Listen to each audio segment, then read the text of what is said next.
anak-anakku kelas 6. Bagaimana kabar kalian? Semoga anak-anak semua dalam keadaan sehat dan selalu bersemangat. Jumpa lagi dalam pembelajaran Pendidikan Agama Katolik dan Budi Pekerti kelas 6. Kali ini kita akan bersama-sama membahas tentang keanekaragaman dan kesatuan bangsa Indonesia. Anak-anak, bangsa Indonesia adalah bangsa yang berbineka tunggal ika.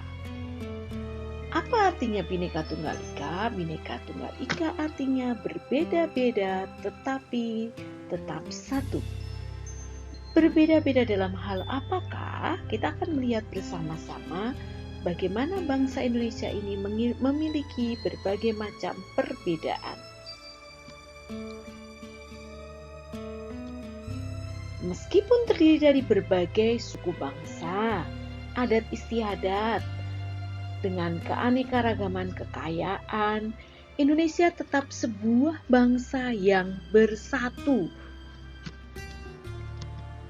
Kesatuan bangsa Indonesia telah diikrarkan dalam sebuah peristiwa bertemunya para pemuda, yaitu peristiwa Sumpah Pemuda pada tanggal 28 Oktober 1928.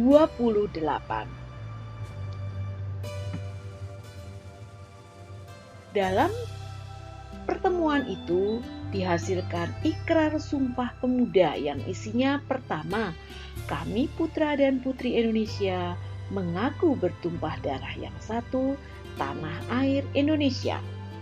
Kami putra dan putri Indonesia mengaku berbangsa yang satu, bangsa Indonesia. Kami putra dan putri Indonesia menjunjung bahasa persatuan, bahasa Indonesia. Itulah isi Sumpah Pemuda yang dihasilkan pada peristiwa Sumpah Pemuda 28 Oktober.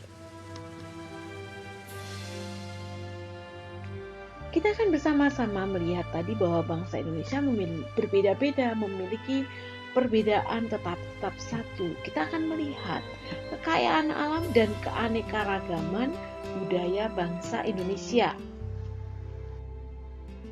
Yang akan kita lihat pertama adalah kita pelajari adalah agama di Indonesia. Ada berapa macam anak-anak agama yang diakui di Indonesia?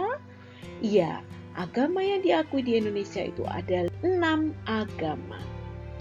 Apa saja agama yang diakui di Indonesia? Ada agama Islam, Kristen, Katolik, Hindu, Buddha, dan Konghucu. Masing-masing agama ini memiliki kitab suci, memiliki tempat ibadah, memiliki pemimpin ibadah yang berbeda-beda. Yang pertama adalah agama Islam memiliki tempat ibadah masjid. Pemimpinnya adalah seorang ulama. Kitab sucinya adalah Al-Quran dan hari rayanya adalah hari raya Idul Fitri dan Idul Adha. Agama Kristen tempat ibadahnya adalah gereja. Pemimpinnya adalah pendeta. Kitab sucinya disebut Alkitab dan hari rayanya adalah hari raya Natal dan Paskah. Begitupun juga dengan agama Katolik. Nama tempat ibadahnya adalah gereja, lalu pemimpinnya adalah seorang pastor atau imam, kitab sucinya adalah Alkitab, hari besar atau hari rayanya adalah hari Natal dan Paskah. Kemudian agama Hindu, tempat ibadahnya adalah pura, pemimpin agamanya adalah pedanda, kitab sucinya adalah Weda, hari rayanya adalah Nyepi dan Galungan. Agama Buddha, tempat ibadahnya adalah wihara, pemimpinnya adalah biksu, kitab sucinya Tripitaka, dan hari rayanya adalah hari raya Waisak. Sedangkan Konghucu, tempat ibadahnya adalah Klenteng, pemimpin ibadahnya adalah Haksu, sedangkan kitab sucinya adalah Wujing dan hari besarnya adalah hari raya Imlek. Itulah tadi 6 agama yang masing-masing memiliki perbedaan. Sekarang kita akan lihat suku dan budaya di Indonesia. Suku bangsa, kita mengenal ada suku Gayo di Aceh, suku Batak di Sumatera Utara, suku Minangkabau di Sumatera Barat, suku Betawi di DKI Jakarta, suku Sunda di Jawa Barat, suku Baduy di Banten, lalu ada suku Tengger di Jawa Timur, suku Dayak di Kalimantan, suku Bugis di Sulawesi, suku Asmat di Papua, suku Ambon di Maluku, suku Sasak di NTB, suku Alor di NTT, dan masih ada banyak lagi suku bangsa yang ada di Indonesia. Ini hanya contohnya saja. Nah, masing-masing provinsi juga memiliki rumah adat. Kita akan melihat rumah balon. Nah, bentuknya seperti ini adalah rumah dari daerah Sumatera Utara. Rumah gadang, ya, rumah dari mana anak-anak? Sumatera Barat. Rumah joglo, yaitu dari Jawa Tengah. Lalu rumah kebaya, ini adalah rumah adat dari DKI Jakarta.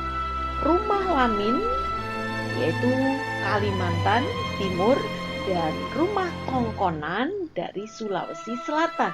Dan masih ada banyak lagi, masing-masing provinsi memiliki rumah adat. Ini hanya contoh, beberapa contoh saja.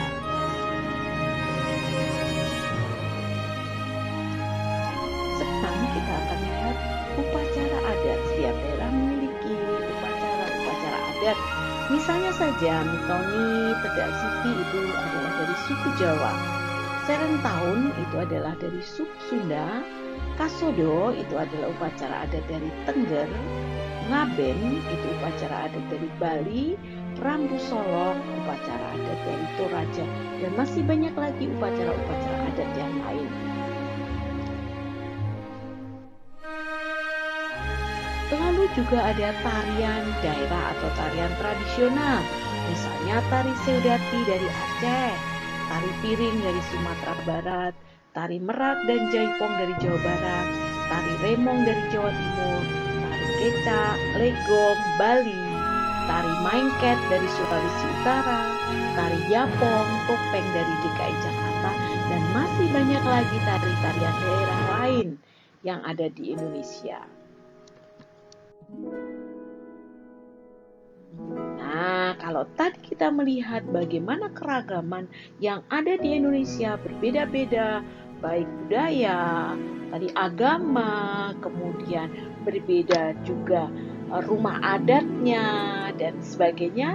Nah, sekarang kita akan bersama-sama belajar dari perjuangan bangsa Israel. Kalau tadi perjuangan bangsa Indonesia, sekarang kita akan lihat belajar dari perjuangan bangsa Israel. Anak-anak, perasaan senasib sebagai orang terjajah membuat suku-suku di Indonesia menyatakan tekad yang satu untuk mengusir penjajah dari bumi pertiwi. Kita lihat tadi bagaimana dengan para pemuda berkumpul dengan tekad satu untuk mengusir para penjajah, dan akhirnya bangsa Indonesia merdeka dari penjajah. Semangat persatuan dan kesatuan juga pernah dilakukan oleh bangsa Israel ketika berusaha merebut kembali tanah terjanji yang telah ditempati oleh bangsa lain. Jadi pernah mengalami penjajahan juga ditempati oleh bangsa lain. Nah, bagaimana kisahnya? Kita akan bersama-sama menyaksikan video tentang Nabi Yosua.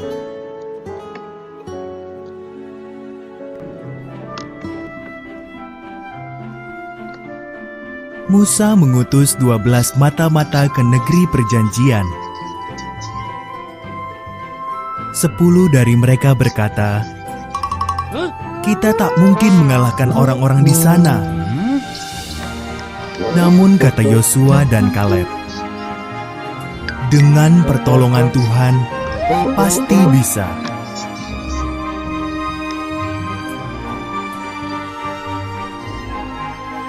Karena takut, bangsa itu percaya pada 10 mata-mata tadi. Kata Tuhan, hanya anak-anakmu bersama Yosua dan Kaleb yang akan memasuki negeri perjanjian ini. Setelah 40 tahun menggembara di padang gurun, saatnya pun tiba.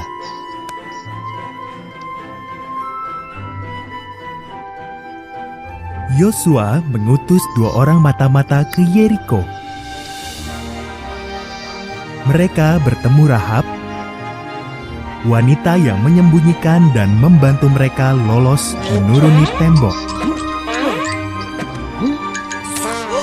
Mereka berjanji akan menyelamatkan Rahab dan keluarganya.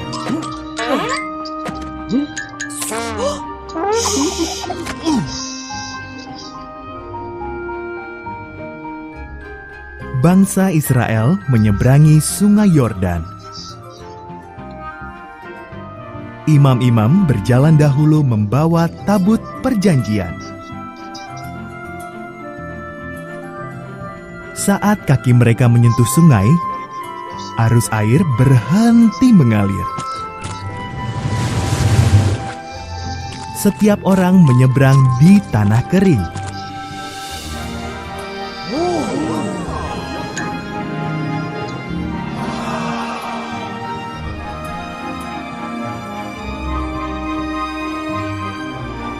Selanjutnya, Yeriko. Tuhan memberitahu Yosua, selama 6 hari, berbarislah mengelilingi Yeriko sekali sehari. Di hari ke-7, kelilingi kota itu 7 kali.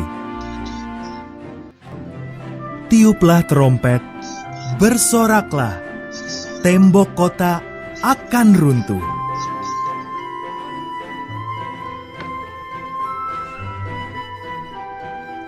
Yosua percaya pada Tuhan. Ia melakukan perintah Tuhan, maka tembok-tembok Yeriko pun runtuh. Mereka merebut kota itu. Rahab dibiarkan hidup. Umat Tuhan mulai merebut negeri perjanjian.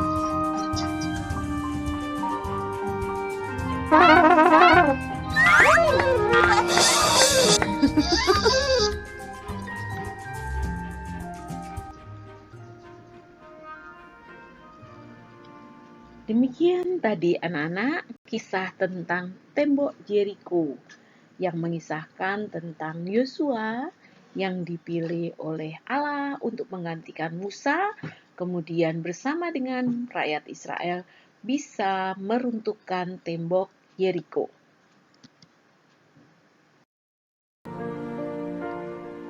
Yosua mendapat tugas dari Allah menggantikan Musa dan mempersiapkan Israel untuk memasuki tanah terjanji, yaitu tanah Kanaan. Tuhan memberitahu Yosua agar selama 6 hari berbaris mengelilingi Yeriko sehari sekali. Pada hari ke-7, mengelilingi kota itu 7 kali, lalu meniup trompet dan bersorak-sorak, maka tembok Yeriko akan runtuh. Itu yang dikatakan oleh Allah kepada Yosua. Yosua percaya dan melakukannya, sehingga apa yang dikatakan oleh Allah benar-benar terjadi. Dalam film tadi, anak-anak bisa melihat bagaimana setelah rakyat Israel berkeliling, mengelilingi kota 7 kali, lalu meniup trompet, bersorak-sorak, akhirnya tembok Yeriko bisa diruntuhkan. Runtuhnya tembok Yeriko merupakan salah satu kisah yang tertulis di Alkitab yang sangat menggetarkan hati kita.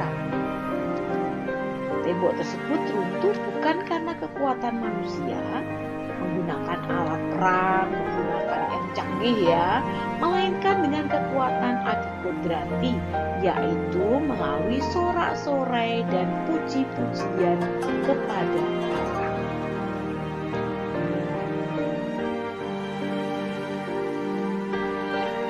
Semangat persatuan dan kesatuan juga pernah dilakukan oleh orang Israel ketika berusaha merebut kembali tanah terjanji yang telah ditempati oleh bangsa lain. Usaha bangsa Israel merebut tanah terjanji merupakan usaha yang dilakukan bersama Tuhan. Tuhanlah pemimpin bangsa Israel yang sesungguhnya. Bangsa kita pun juga mengalami hal yang sama seperti bangsa Israel.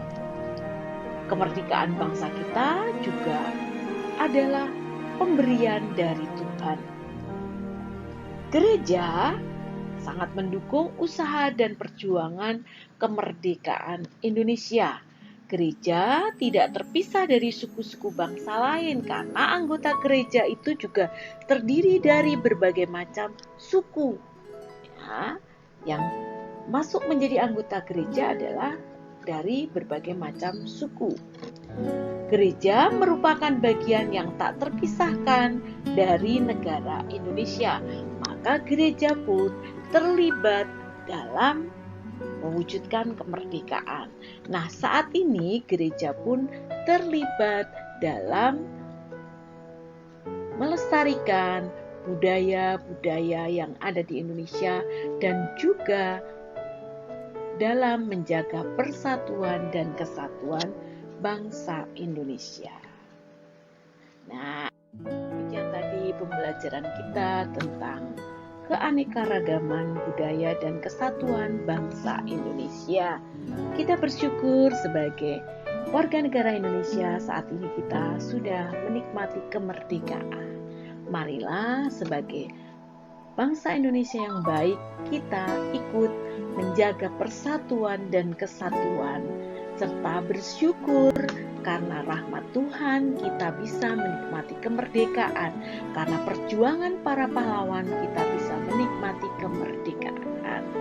Kita juga harus selalu melestarikan kebudayaan yang ada di Indonesia. Nah, anak-anak, sekarang kita akan lanjutkan dengan tugas mengerjakan tugas agama. Silahkan anak-anak kerjakan di buku tugas agama kalian dengan baik, sesuai dengan apa yang tadi sudah kalian pelajari. Selamat mengerjakan. Terima kasih atas kebersamaan dalam pelajaran hari ini. Semoga apa yang kita pelajari dapat bermanfaat. Tetap semangat, selalu menjaga kesehatan. Sukses untuk kalian semua. Terima kasih.